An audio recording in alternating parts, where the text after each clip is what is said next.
Muy buenos días, mis queridos amigos. Bienvenidos a los comentarios al diario espiritual del Inmaculado Corazón de María. El tema que vamos a tratar hoy es: los difuntos actúan y tienen gran influencia en la vida familiar. Los padres y todos los miembros de la familia deben persuadirse de que el combate espiritual contra el mundo de las tinieblas es permanente y dura más allá de la muerte, con nuestros difuntos, hasta que cada miembro haya llegado a su destino final, la contemplación del rostro de Dios, la patria celestial. El éxito de cada familia se mide por la santidad de vida de sus miembros. El ideal de cada hogar católico es que todos los miembros de su familia sean santos y que ninguno de sus miembros se condene y que su purgatorio dure el menor tiempo posible. Aún la muerte no termina con el combate espiritual. Después de esta, el tiempo de la purificación o purgatorio debe unirnos íntimamente con los difuntos de nuestra familia y con todos los demás. La Iglesia es una gran familia y todos los que están aún vivos deben tener presentes y ayudar con sus oraciones y sacrificios a aquellos que se están purificando. Los difuntos son miembros vivos y activos de su familia entera. Ellos actúan y tienen gran influencia en la vida familiar. Es preciso descubrir esta realidad para aprovechar su presencia invisible, responder a sus necesidades espirituales y aprovechar su poderosa intercesión en nuestro favor. Los difuntos oran y obtienen gracias para los demás. Es lícito pedir a las almas del purgatorio que oren por nosotros. Lo que es ilícito y gravemente pecaminoso es el llamado espiritismo, que además de ser una especie de religión, es una puerta abierta para la posesión diabólica. Consiste en invocar las almas de los muertos para obtener conocimientos o utilizarlos como instrumentos de lucro o de curiosidad. Los difuntos son nuestros hermanos y merecen un gran respeto.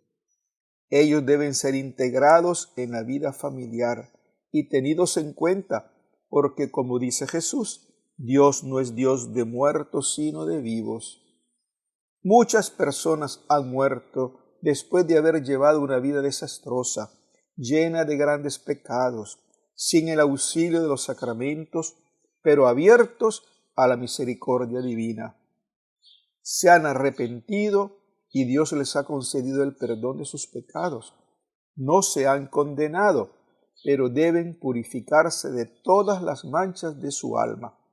Es una enseñanza permanente, constante de la Iglesia acerca de la existencia del purgatorio. Hay personas que no creen en el tiempo de purificación después de la muerte. Creen que cuando alguien acepta a Cristo en su corazón, es liberado del pecado y de todas sus consecuencias. Dicen que la pasión de Cristo, la sangre de Cristo es suficiente para perdonar los pecados y que por lo tanto no existe el purgatorio. Esta postura es errónea, falsa, herética. Contradice a las Sagradas Escrituras y al magisterio de la Iglesia. Además, es tremendamente perjudicial e injusta para con los difuntos, porque los priva de las oraciones, sacrificios, penitencias y demás sufragios a los que tienen derecho por ser bautizados, dejándolos sin auxilio espiritual en su tiempo de purificación. La pasión de Cristo es verdad, es la causa eficaz de nuestra salvación. Por la muerte de Cristo nuestros pecados son perdonados, pero hay que tener en cuenta que esa pasión de Cristo y su sangre preciosa deben ser plenamente aceptadas en nuestra vida por una respuesta total de la voluntad. Aceptar a Cristo significa rechazar el pecado en toda su extensión. Cuando quedamos afectivamente unidos al pecado, esa pasión de Cristo no ejerce en nosotros todas sus consecuencias. Es decir, nuestro amor a Dios es muy pobre y no le permite a Cristo actuar con absoluta libertad en nuestras vidas. Las almas no son totalmente purificadas de las consecuencias del pecado porque el amor a Dios es muy pobre en esos corazones. Dios perdona la culpa del pecado cuando uno se arrepiente, es decir, Dios perdona la condenación eterna, pero la justicia divina exige la reparación del pecado cometido, lo que se llama la pena temporal. Muchos exorcistas relatan su experiencia con almas del purgatorio que hablan durante las oraciones de liberación. No pocos fieles también dan testimonio de haber visto difuntos y recibido de ellos súplicas de misas y oraciones. Es un dato muy frecuente en la literatura religiosa acerca del purgatorio. Hay almas que llevan muchos años, incluso siglos, como entrampadas y necesitadas de oraciones, y los vivos no oran por ellas.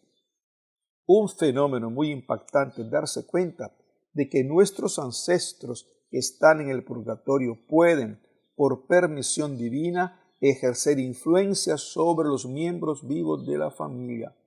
Sus virtudes y sus defectos, incluso sus enfermedades o espíritus inmundos ligados a ellos, pueden heredarse en cierto modo. Además del examen de conciencia que hemos de hacer, es importante también elaborar una especie de mapa genealógico en el que señalemos las enfermedades espirituales y también físicas de nuestros ancestros, sus defectos de carácter, sus pecados notorios, etc., que nos permitan orar por ellos y por nuestra sanación interior. En el diario espiritual existen pasajes en los que se insiste mucho en ayunar y orar por las benditas ánimas del purgatorio. El efecto de gracia de la llama de amor llega hasta esas almas para ayudarlas en su purificación. Feliz día de parte de su amigo el padre Sergio Hernández Ochomogo. Que el Señor los bendiga.